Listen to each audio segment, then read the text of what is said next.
about to listen to the Dr. Dahlia Show. Sassy, stimulating medical talk radio.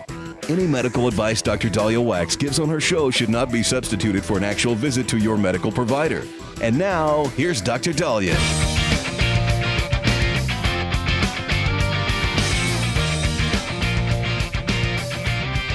All right, so I'm not sure if this is good news or bad news, but I'm of the thinking that tech and AI is not always a good thing.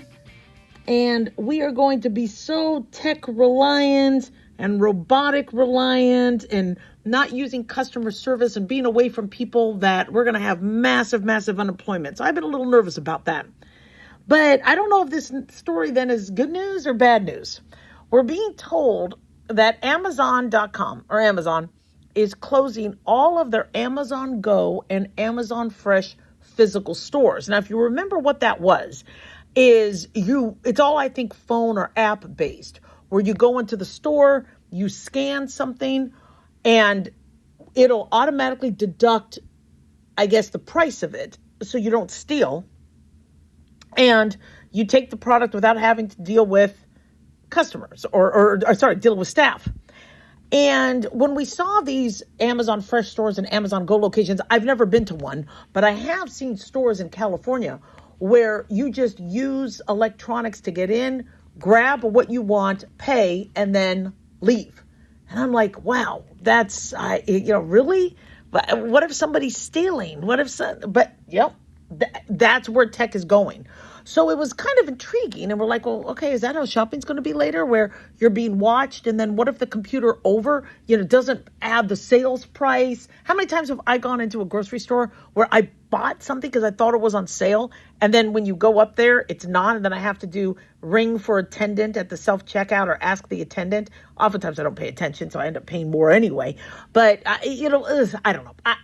I'm just not a fan of all this tech stuff. I just kind of prefer old school. But it is interesting that all these stores are closing. The closures are including 57 Fresh stores and 15 Amazon Go locations. This is according to Amazon. Now, the company said some of the shuttered stores are going to be converted into a Whole Foods store, because I believe Amazon owns Whole Foods. They are planning on opening 100 new Whole Foods stores. Now, I like Whole Foods. I don't go there a lot because it's expensive. It's a lot more money. However, I think the food tastes better, and I think a lot of the food they offer is healthier. So I actually like Whole Foods a lot. It's just we got to get the price point down to make it more accessible to people. But interestingly, when you see these giants, these tech giants, go from something that's supposed to be the way of the future and it failing, starts to make you wonder, are we just moving too fast? They say that in recent years, these Fresh Amazon stores failed to win over enough customers with its high-tech shopping carts and cheaper prices. This is going to the Wall Street Journal. Now, I've never been in one of them, so I don't know how much cheaper. But apparently, it's supposed to be cheaper because they aren't paying for staff, right? It's supposed to be all tech run. But Amazon acquired Whole Foods for about $13.5 billion in 2017. So they've been trying to experiment with these other tech-savvy ways for commerce while still maintaining, their identity and their brand. And when you look at maybe grocery stores doing this sort of tech where you just go in, grab what you want, and it'll automatically deduct, does that also happen later with pharmacies? Does that also happen with other things? And so I think we're just going too fast. And I understand that what we've been able to do in the last 10 years is mind-boggling. And look at AI. I mean, look at how we are able to use AI now in medicine. I don't like using AI in medicine. I really don't. There's no instinct with AI, and medicine is all about instinct and education and history and experience. Has AI experienced a code? Has AI seen a patient who was given 6 months to live last and be able to live 5-6 years? Has AI experienced that? No. So I still don't trust AI because I want the experience. But the truth of the matter is, when we look at medical students and medicine, these students aren't getting the experience older doctors like me got. They aren't working the 36-hour shifts. Not that I ever want to see those come back. That was horrible. You're working while you're not sleeping. But in terms of the the numbers of patients you're seeing and taking care of and being able to expose yourself to all sorts of different pathologies and learn from them, the students aren't getting that type of education anymore. Many of the medical students I'm hearing aren't even doing pap smears or delivering babies. I delivered babies, did pap smears as a student. I assisted on hysterectomies. Things are different now. The hierarchy is different. It just, they're learning differently. And so, maybe because things aren't as old school, we do need to rely on AI. Now, we don't have a lot of libraries, so we need to access from home. We don't have, all this tech at our fingertips. How do you fix something? You might not have a mechanic or somebody in the trades that can help you. So how do you, walk me through this, doing this myself? And maybe that's where society wants to go. But it's interesting where something that you thought was, wow, this looks like is going to be the way of the future. This is how we're going to be shopping. No, you don't see people for any, you just, do your own thing without having any sort of interaction with any human being that's what society wants. They're very anti-people, if you notice, especially after COVID. Seeing something like that fail and not go well means maybe we are just not ready yet. And I think more people would take on a lot of this tech if it did go a little bit more methodical. I mean, we've had patients that they get their insurance says go to telemedicine, just use telemedicine. So they're calling up with appendicitis attacks, they're calling up with miscarriages, they're wondering why we can't help and do things over the phone. It went to, understand this is the expectations people have. It's unfortunately too fast. So, grocery stores looks like still be the typical grocery store where you get to go in there, you get to ask somebody, does this plum look fresh? Or which aisle is the preparation age? Aisle 5. Yeah, I like that. I want people to feel relevant, and I want people to have a purpose. If they don't have jobs and we're all replaced by tech or Amazon Go or swipe your card, and no, it just, to me, no, not the same feel. 1-877-DOC-DOLLY, 1-877-DOCDALI.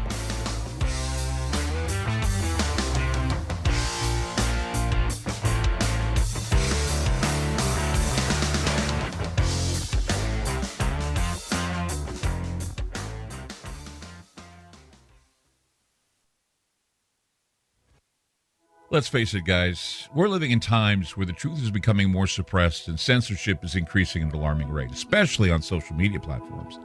It's Clyde, and I want to tell you about a safe and secure digital playground we put together just for you. It's Aftermath.media.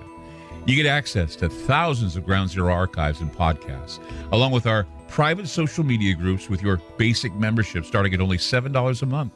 Each subscription includes tech support, access to the RSS feeds, along with our own chat room and Telegram channel. In addition, the premium membership includes research study groups, webinars, a document and movie library, a live video stream of Ground Zero, a monthly Zoom chat with me, and other bonus content. Be sure to check out our yearly specials as well. Sign up today while you're thinking about it. Sign up at Aftermath.media. Again, that's Aftermath.media.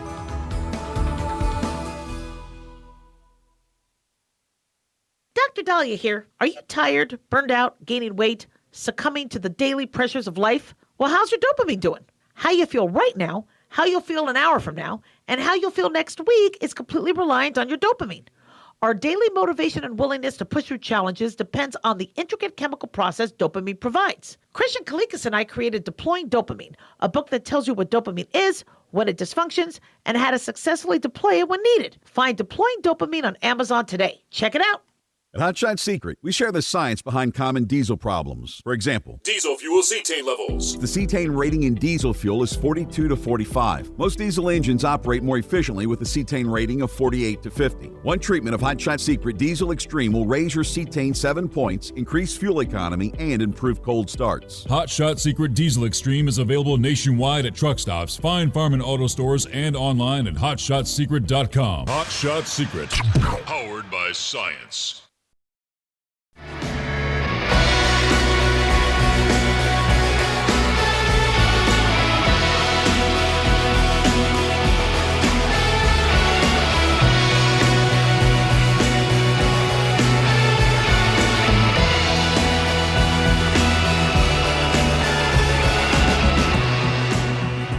Welcome back, everyone. 1-877-DOC-DALI, 1-877-DOC-DALI.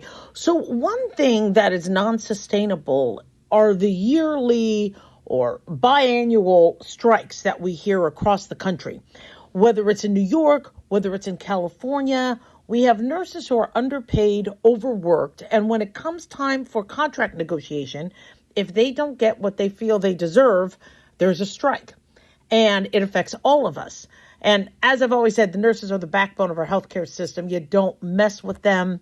You don't underpay them. These guys and gals, they save your lives. And so it frustrates me that we're in this situation where every year or twice a year, there's some strike that's going on. The latest is in California, where we're being told that tens of thousands of Kaiser Permanente nurses, physician assistants, rehab specialists walked off the job at 7 a.m. yesterday over wages and staff levels.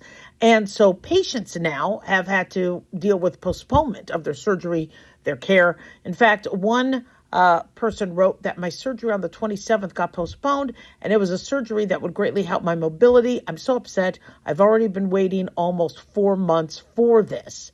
We're actually turning more and more into the UK and the NHS system or some of these other socialized medicine systems where it takes months to get the care you need. And then because something's not happening correctly, the process just keeps getting delayed and your case load or your chart gets kicked down the road. So New York Post is reporting the following, that there was another patient who had surgery scheduled for the 29th in Southern California and just got a call saying, yeah, might get canceled. If the strike isn't over by then, it's not happening. And for those of you that have ever had surgery, you know you need to plan weeks in advance. You got to plan the time off. In fact, I had a surgery where the office tried to change the date at the last minute. And I understand there are issues, and I was very accommodating. But when a surgery date gets changed, now all your time off, all what you're doing with the kids, everything now needs to be moved. And it's not easy. A third surgery patient said an operation was scheduled for Monday that had to be scrapped. And so the strike is not only affecting surgical patients, but also those needing chemo and treatment for ALS.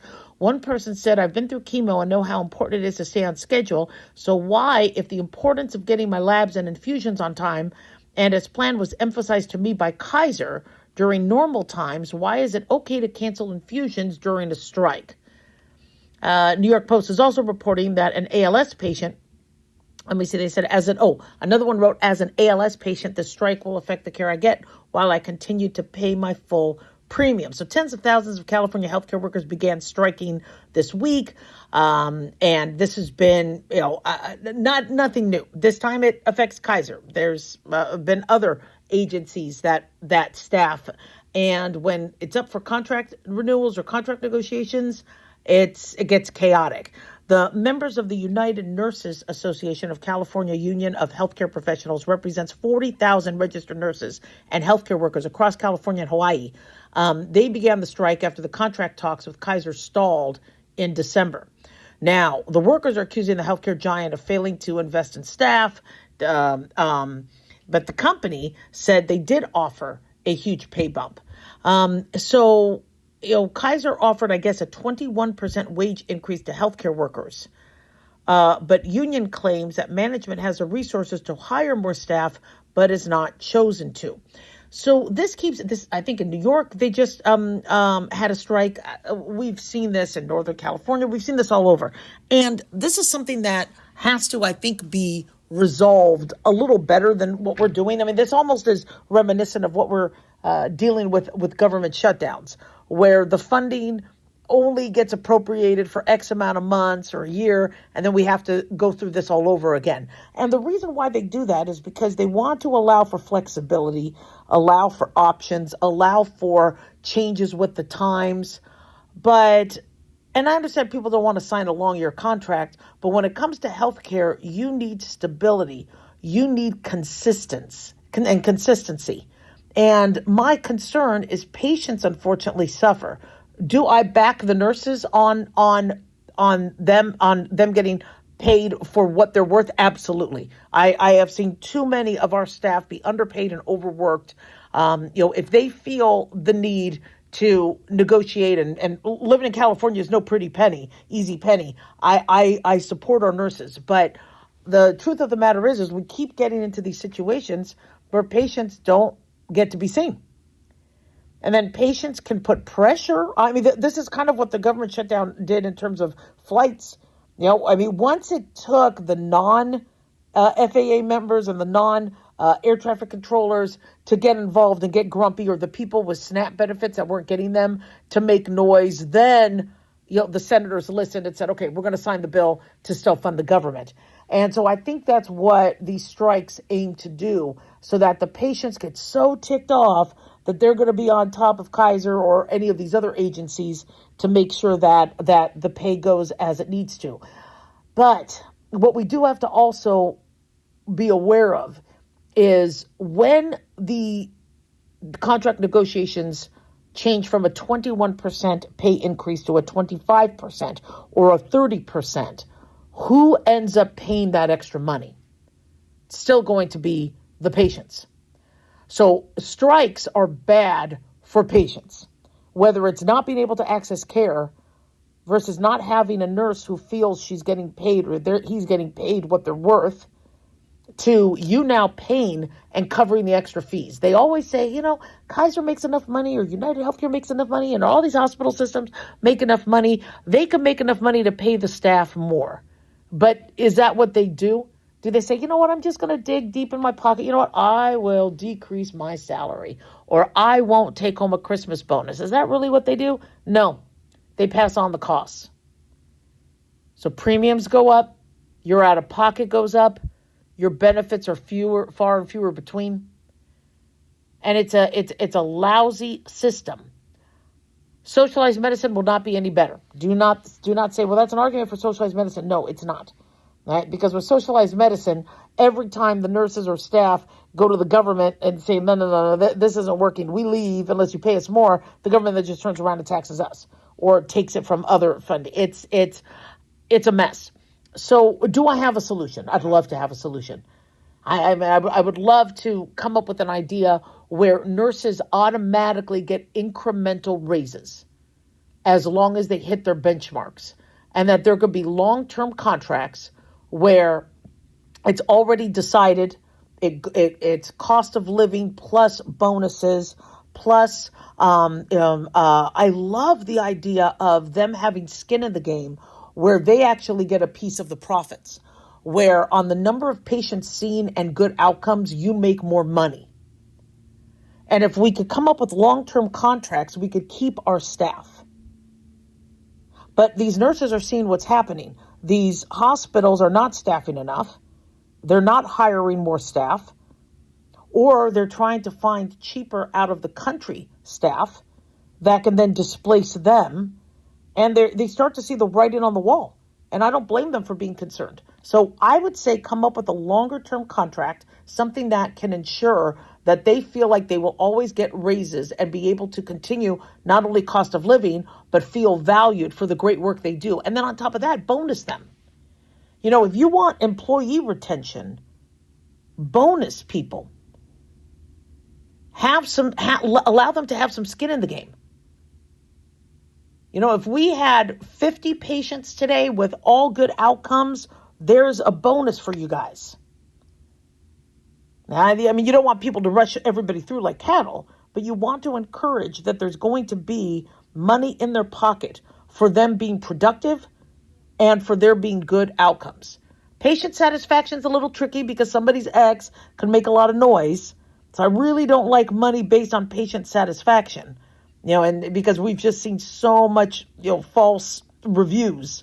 And if somebody doesn't get narcotics and the nurse is doing their job correctly, then there's going to be a bad review. People get mad all the time for nurses and for staff doing the right thing. But I suggest let's ensure these contracts are robust, and let's also make sure that there's a way where it's still financially feasible so patients don't have to take the brunt of it. And I really think the bonus structure in the long run saves not only the company's money, but the patient's money and puts more money into the nurses' pockets. And that's my suggestion. 1-877-DOC-DOLLY, 1-877-DOCDALI. Have I ever gotten bonused? No. I just had job satisfaction getting, I would say 60 patients in a shift, but you can't expect everybody to do that. It's exhausting, and it really takes a toll on them. 1-877-DOC-DOLLY. Don't go away.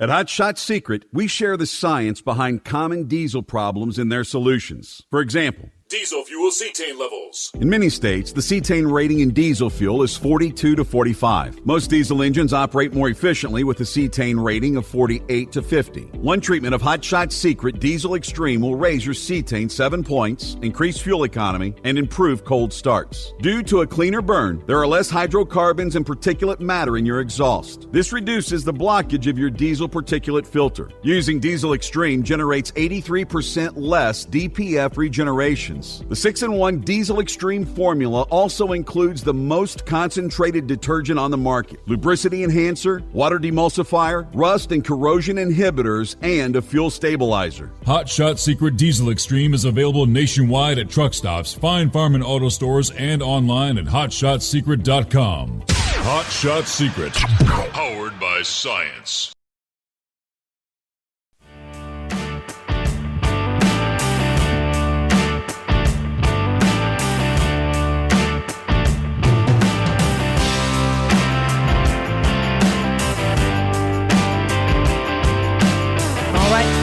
We are back on the Dr. Daliah Show. Thank you all for tuning in. 1-877-DOC-DOLLY, 1-877-DOCDALI.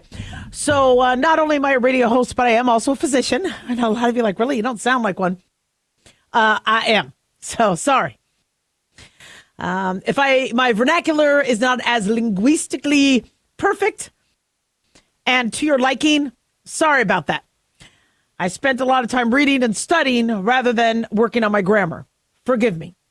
But I'm noticing I do telemedicine in the afternoons. I do it early morning and afternoons and evening. And I'll take a history from a patient. They'll have nothing listed, no medical issues, no medications, and they're in their 20s. And I always double check because a lot of people don't put in their history or don't follow directions. And I'll say, all right, any major medical issues? And they'll say no. And I'm like, are you taking any medications? And they'll say, yeah, I'm taking lisinopril or metformin or losartan or atorvastatin. I'm like, what? So you have high cholesterol? You have high blood pressure? Yeah, I have high blood pressure. And I have prediabetes and I have high cholesterol. And I do a double take and I'm looking at their age. They're 23 years old. And I'm like, good job that your doctor caught this. But you have a list of medications that I usually only see in the middle age group. You're only 23. Now, 23-year-olds can get high blood pressure and diabetes, but I'm seeing this more and more. I just had a 20-some-year-old today come down with shingles. I go, did you have chickenpox as a kid? Yeah. She would have been in the age group for the vaccine, but I understand how about 20-some years ago, parents were like, I'd rather they get it natural. So, yeah, we do have some Gen Zs that maybe got chickenpox on their own, but usually we don't see shingles till, again, you're middle age or older. That's why we vaccinate when you're over 50. And here I'm seeing people in their 20s have shingles. And it looked like shingles. It didn't look like cutaneous herpes. Cutaneous herpes is where you have a type 1 herpes that could affect the skin, and people think it's shingles because it's blistery, and we treat it similarly. But it's in the herpes family. It's very localized, and it doesn't spread along a dermatome. Basically, what shingles is you get chickenpox at some point in your life. If you weren't vaccinated, that chickenpox would quiesce and lay dormant in a dermatome, a nerve. Since your nerves come from the spinal cord and they go out, it would only be one nerve on either the right or the left. And then when you're stressed, or let's say you get COVID and it reactivates the virus or something reactivates it, it'll then pop up with a blistery rash, but only along that dermatome. either on your leg, on your face, along your chest. So we usually don't see that until people are older. Same thing with cancer. There's a lot of younger individuals getting colorectal cancer. So somebody has to ask the question. I don't know if it's going to be RFK Jr. I don't know if it's going to be Trump. I don't know if it's going to be your doctor. But somebody needs to ask the question, why are we seeing older people illnesses in the younger generation? And when you talk to kids and younger adults, I go, has your blood pressure been checked? Have your eyes been checked? I go, I'm only in my 20s. Well, apparently that's a thing now. Some people are getting diabetes and high blood pressure or retinopathy or cervical cancer or colon cancer when they're that young. Now, as a physician, I have diagnosed colon cancer in young individuals. I have diagnosed hypertension in younger individuals. But what's very interesting about the numbers, which you have to realize, is the average person is not going to the doctor these days. They have an Obamacare plan and their deductible is really high. So they're using telemedicine. And with telemedicine, we are checking their blood pressure. So we're seeing a rise in younger individuals with high blood pressure, with diabetes, even though we have a descending number of individuals, fewer people going to the doctor. That is a double whammy. That means we have more young people with younger individuals with older type illnesses than we know. And that's frightening to me. How are these people getting picked up? Is it because they're not feeling well and they go to the urgent care, for flu and wow, your blood pressure's high. You need to see a doctor for this. Why is that? You used to have to get birth control come in for a pap smear. So women for their birth control would every year get their blood pressure checked, get their heart and lungs looked at. And because we were giving you birth control, we would check your blood pressure. Why are we finding high blood pressure now in younger women, especially when they could get their birth control over the counter or they could get their birth control online? I think the numbers are even more than we think. And you keep hearing how younger people are dying. Well, it could be their diet. It could be their sitting. Yeah, why is it? Why do we have, quote unquote, old people illness in younger individuals? Well, what was the difference? Let's go back to the 80s and the 70s and the 60s and the 50s. What was the difference between people in their 20s and 30s and people in their 50s and 60s? Well, people in their 20s and 30s would be out and about. They'd be running around. Yeah, they'd be smoking, which wasn't good. And that caused a whole slew of other issues. But they would, you would be out on a Saturday night. You would be out on a Friday night. You would go to the games. You would be in sports. Your physical fitness in high school and in grade school was a lot more demanding. You would be in the military. Yet older individuals who looked older at the time, 40s and 50-year-olds looked pretty old, at the time. They might have more sit-down jobs. They might start taking it easy. They might now be grandparents. They might be sitting more. But there's a shift. Now younger individuals are sitting all day. So they're playing video games. They're on their computers. They're on social media. They're sitting more. Now I see a lot of young people in the gym. But if you look on the whole, with obesity rising, my guess is we have fewer people who are active. The other thing, too, is you used to have to walk to the bus stop to get anywhere. Not everybody had a car in the 60s and 70s and 80s. I didn't have a car. I didn't have a car until the 90s when I was able to pull $1,800 together to get a used Chevy Chevette with no air conditioning. And then I finally had a car, and I'd been walking everywhere. Now people are able to get a vehicle, or they can Uber, so they don't have to walk anymore. Also, our food. You used to have to make yourself a sandwich. You used to have to. Now you could get any crap you want from a dispensary, from a snack machine, and people are eating crap. And that could be aging us. Could it also be our attitudes towards health? I mean, I used to be really, really worried about anything I would put in my mouth. I was like, you know what? This is a very bright red food coloring like Mountain Dew. I was afraid to drink Mountain Dew. Not because of caffeine, because people said, gosh, this caffeine will help get you through medical school. No, I just didn't want to drink anything that looked fluorescent. Now people are like, well, it's the norm. They grew up on Bright Foods and Teletubbies and Elmo and everything is bright. See, I remember Sesame Street, they weren't as bright. Ernie and Bert were a little bit more dull in their colors. Grover was a duller blue, right? Cookie Monster, the cookie wasn't as bright. Now everything is so bright and fluorescent. I get a headache flipping the channel through these kids. The colors are just so ridiculous now. And we've trained kids to now, and then adults, to go after things that are fluorescent, like a moth to a lamp. So I think we really need to kind of stop and look at what the hell we're doing. Because I don't think a 20-year-old should have high blood pressure. I don't think 20-some-year-olds should be getting shingles. I don't think we should be catching stage 3 cervical cancer on your first exam like we've been doing. And studies are showing. So for those of you younger people out there going, I don't have to worry about that stuff till I'm 50. Yeah, you do. 1-877-DOT-LA.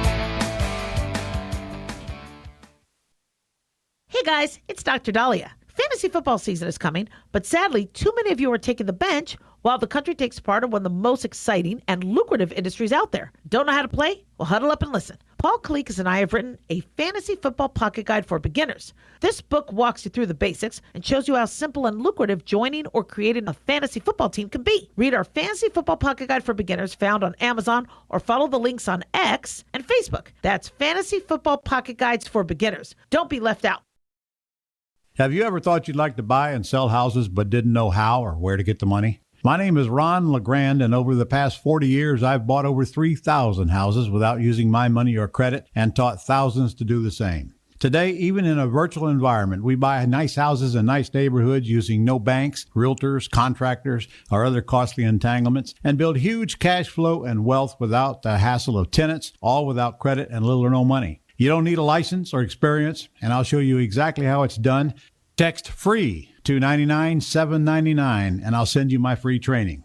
I promise you I'll change the way you think about real estate and open the door to a new lifestyle that doesn't involve risk or rehabs and can quickly replace your current income. Text FREE to 99799, and let me show you how to take your life back and build cash flow and wealth from your home. That's FREE to 99799. Again, FREE to 99799.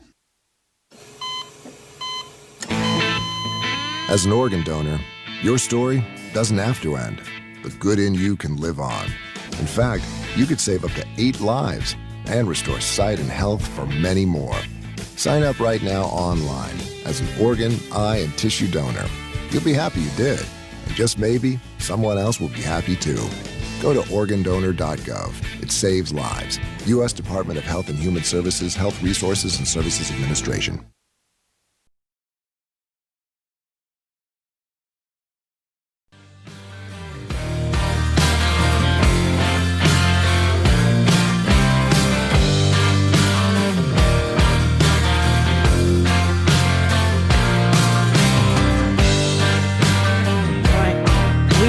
Dr. Dahlia Show. Thank you all for tuning in. 1-877-DOC-DALI, 1-877-DOCDALI. So many of you like your marijuana, your cannabis, your THC, your pot, your roaches, your dubs. I get it. It's now a common pastime. It's been legal for a while. A lot of people are doing it. I had a patient, I think this was earlier this morning, who apparently tried a new strain, and she did not like the way she felt. She started vomiting profusely. I sent her to the ER. She didn't want to go, but she was not doing well. She thought it was a new strain. She uses it regularly, medical marijuana. And she felt really disoriented, and there wasn't much I could do over the phone. So all I could do was urge that she get to the hospital, and I offered to call her an ambulance, that she had family with her who would take her. But we don't talk a lot about heavy or regular cannabis use and what that could be doing. And we know a lot about alcohol. Alcohol's been around for a very, very long time, and it's been legal, which I support. And so we do know that people who drink alcohol on a regular basis can hurt their liver, can hurt their kidneys, their stomach lining, their brain. Well, what about marijuana? Well, we've talked about marijuana and heart disease. We've talked about marijuana and smoking in your lungs. We've talked about stroke, psychosis. But it's just not, people aren't feeling it. And I think the reason why is we've approached marijuana much differently than alcohol. Now, marijuana is not always safe. There's true medication formulations now. Marinol, Epidiolex, I think. Epiduo, what is it? No. For Dravet's syndrome, seizure disorder. Is it Epidiolex? So there's pharmaceutical formulations, and that kind of gives people the belief that, okay, marijuana is medicinal. And I do believe that marijuana can be. I believe that if we study it, which is why I voted to legalize it, because I wanted us to be able to study it. But the average person is not just letting the scientists deal with it and wait till it comes in a pharmaceutical preparation. They're hitting the marijuana shops. Well, the big question people would ask is, where's the data that it's bad and where's the data that it's good? We're a little slow on the data to show how good it could be because, again, these studies have to be funded. There have to be there have to be volunteers, and it's still illegal, technically, nationally. So that makes it a little harder. In terms of the data on how it's bad, that's also kind of limited because it's still not 100% legal in every state.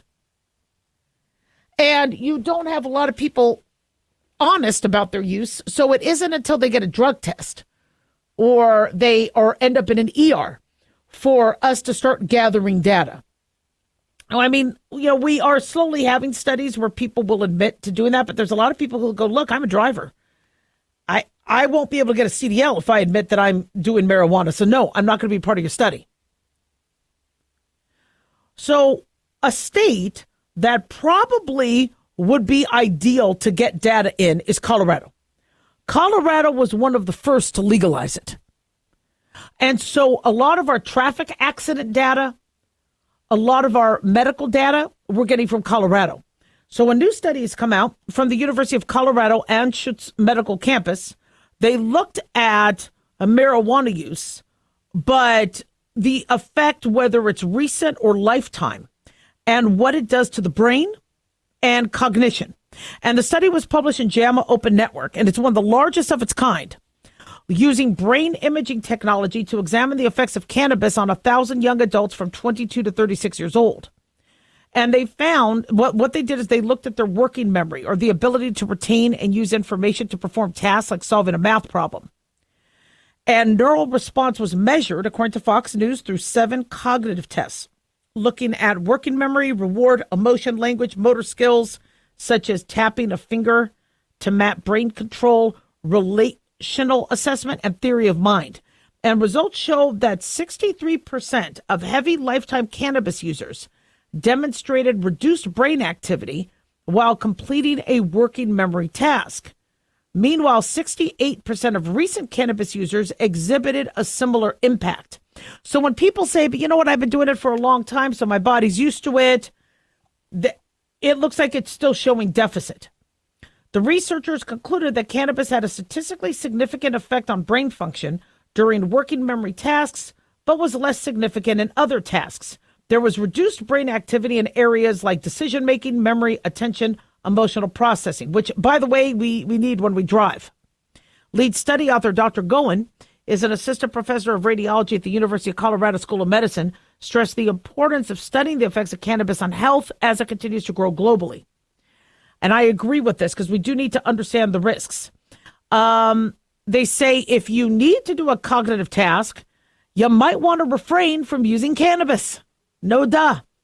And it could help you improve your performance. But you need to be careful because if you quit cold turkey, if you're a lifetime user and then you quit cold turkey, that could also cause an effect.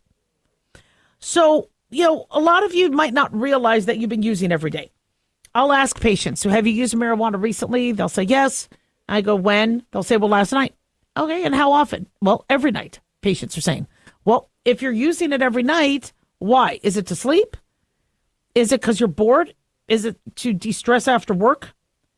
And marijuana doesn't get out of your system that quickly. It could be in your system for at least a month. And so now what happens cumulatively? And I just don't think the general public understands that. Another reason why we struggle to study it is because there's not just one marijuana type. You have indica, sativa, you have hybrid strains, you have a lot of substrains, and you have different plant makers and farmers and cultivators and distributors. So when somebody says, well, marijuana does this, what marijuana? What brand? What strain? From what country? And I know once we get the pharmaceutical companies in, it gets expensive. Like once the government got involved, it got expensive. People got taxed.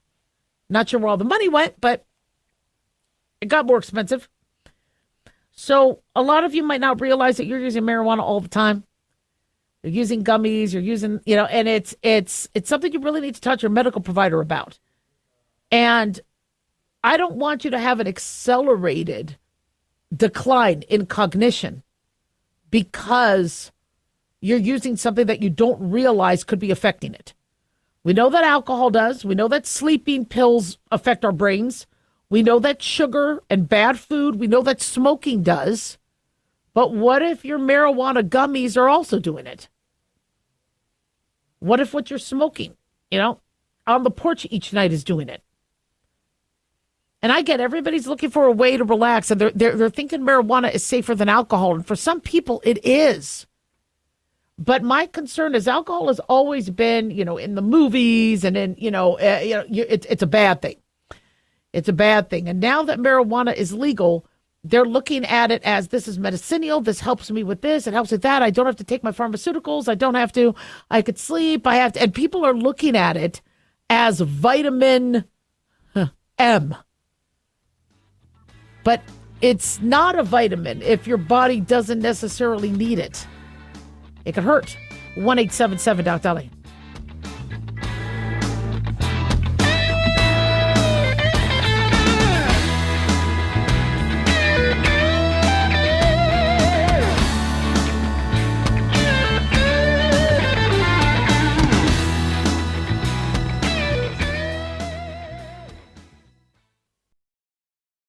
Can you believe, with all the recent violent protests, looting, and destruction, some areas are considering either defunding or abolishing the police? At a time when America's neighborhoods need the protection of police the most, some elected officials would rather create more chaos by playing politics. If you're sick of elected officials caving in to demands of the radical left, you're not alone. It's time we stand up and declare our support for local police. The majority of police officers are important partners in protecting our God-given rights. If you prefer freedom over chaos, then learn how you can help protect the local police that serve your community. Call today and request your free Support Your Local Police info packet.